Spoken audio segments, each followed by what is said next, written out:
Hi there, I'm Joey. I'm Jacob. And we are watching Star Trek for the first time. Today we continue the original series. Last time we had an evil Kirk. Yes, which was fun. We had the simplest description of the episode. We had evil Kirk and the wish of an evil Sulu. Yes. This time we are watching an episode called Mudd's Women.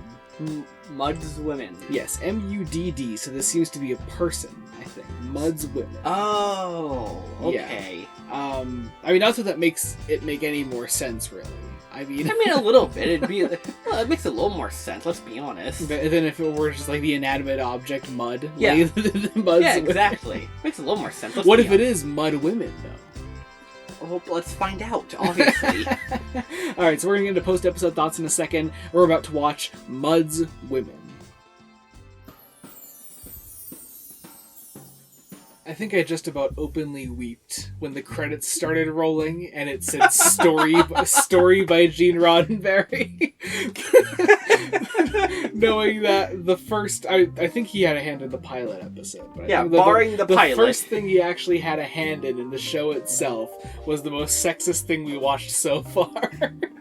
Easily! So you said a couple times throughout this one that this is what you thought 60s Star Trek was going to be going in. No, here's the thing. I said that. Well, let me rephrase what I mean more specifically. I don't mean like this whole sexist attitude that this whole episode kind of used. Yeah. I just thought like more episodes I would have seen more episodes that were in the same spirit as this episode. Yeah, just a really just oddball idea going in. The first thing I want to say, actually, aside from the Gene Roddenberry thing, is that I swear, like in the original series at least, people just made up these ranks, these colors that they wear. Oh, these colors. Like Ahura is wearing the same color as Kirk in this, and I don't know. I was told there was a very specific hierarchy to this show, and I think that's bullshit. Here's what I think happened. Okay. I think either this show gets its shit together on the color front after the first season, or that doesn't happen at all until Next Generation. Yeah, I don't know. Or maybe the movies. Maybe the movies do it first. Maybe. But see, I think the main image I know of Kirk from the movies is that he's not even wearing a proper uniform. That's all I know. The famous clip from Wrath of Khan that everyone knows. I don't think he's wearing a uniform in that, right? Not that I can recall. Yeah. But I'm with you. There's no consistency. The only two people who wear the same color are Spock and McCoy. Yeah. That's it. And McCoy has donned a very fashionable and very useful visual denotation. Yeah. McCoy's changed shirts twice. Or I mean, they're all some variation of the blue with the star on it. But yeah, that's it. Anyway, so we meet Harold Mudd in this, who I can say now. I'll just say ahead of time, like I've seen his name on a couple other episode titles later down the line, and not just an original series. Like I've seen his name. I think he's in the title of an animated series episode too. So I don't know what about him they saw and were like, we got to bring this guy back. Like right? he's got to be here. Like his performance was entertaining. Don't get me wrong. The dude's fun. Like he's really fun. And I looked him up. He played Colonel Gum in the '60s Batman series, who I love. But like he's just he's so weird. Like honestly though, as a character, he's probably the least offensive thing in this episode.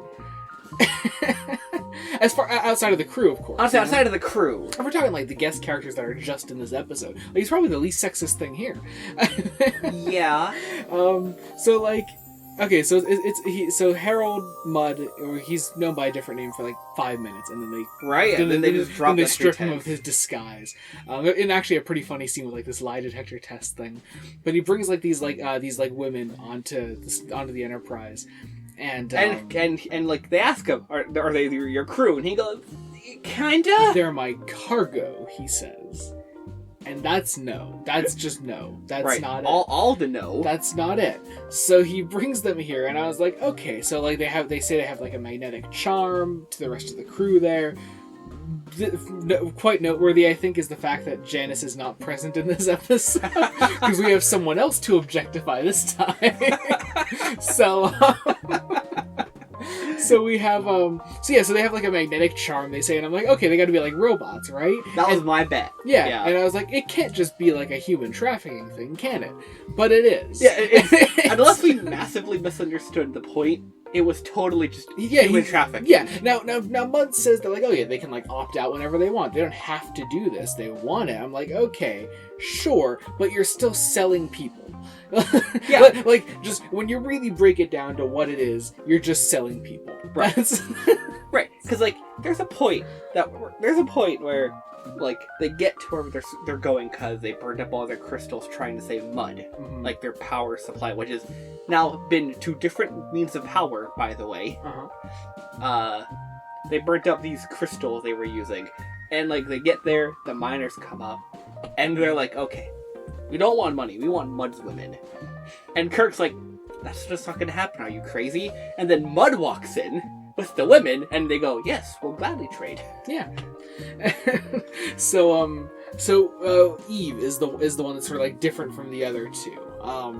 So Eve is like, she doesn't agree with what, like, Mud wants. So first off, she says to Kirk straight up, she's like, I don't want this, I don't want what Mud wants. Like, okay, well then if you're able to opt out like Mud says, you should fucking go.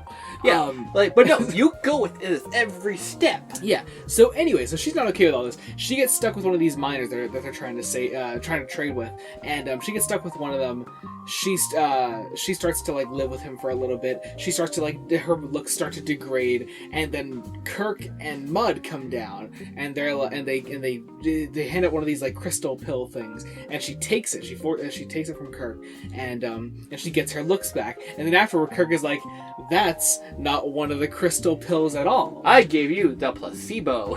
So, but here's the thing: they physically show her transforming. Like in a way in a similar way they did before. Yeah, so it's like, it's supposed to be like this big gotcha where Kirk's like, ha ha ha, you made up your own beauty standards. But it's like, no, we physically saw her transform. She put on a whole fucking makeup routine in between her transformation. Right, and she didn't do that. That happened to her. Yeah. After she took the pill, like all she did was put her hands over her face, and then she looked different. Yeah, she was the most conventionally attractive woman you would see. Yeah, like it's just this fucking episode. Okay, so like yeah, I bet this is the kind of, like, nonsense, no high political idea that, like, people think of when they say sci-fi has no politics. Yeah, and it's like, well, no, clearly it's saying something. It's just saying the wrong thing.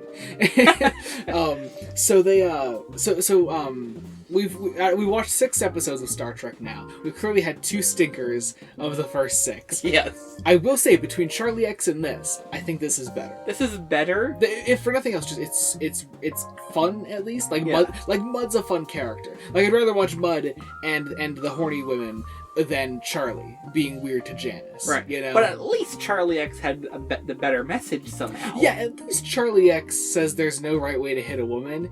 Here it's just, no, we're just objectifying these people. McCoy is the funniest in this. Oh yeah. McCoy has, like, this whole bit where like he's just, like, staring at them for, like, the whole, like, first 10 minutes of the episode. Then he sees one of them comes into, like, his Oh yeah, I was actually just going to talk about this because that literally just occurred to me. Yeah, so this woman comes into McCoy's office, his examination room, and she steps in front of this examiner machine, and it goes off. It, like, beeps a lot. And McCoy's like, he's put off by this, but still completely under her spell.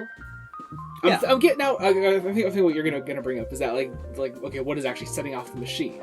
It's got to be the pills, though, I'm guessing. Right, but, like, okay, that to me signaled, oh, they must be robots that, like, like tampering with. And please, just let them be robots, because it's way sketchier if they're not, and they're not. Right, they're not. Yeah. Unfortunately, like, just I'm sure we've said it already, but they're not. They're just not. So why did it set off the scanner when it wasn't even like scanning her? I have no clue. Like, this was an episode, and apparently this guy comes back. Terrified. Anyway, I guess that about does it. Thank you all so much for watching. Be sure to come back with us next week. We're going to continue Star Trek: The Original Series. Until then, this has been Joey Morgan. I'm Jacob. And goodbye.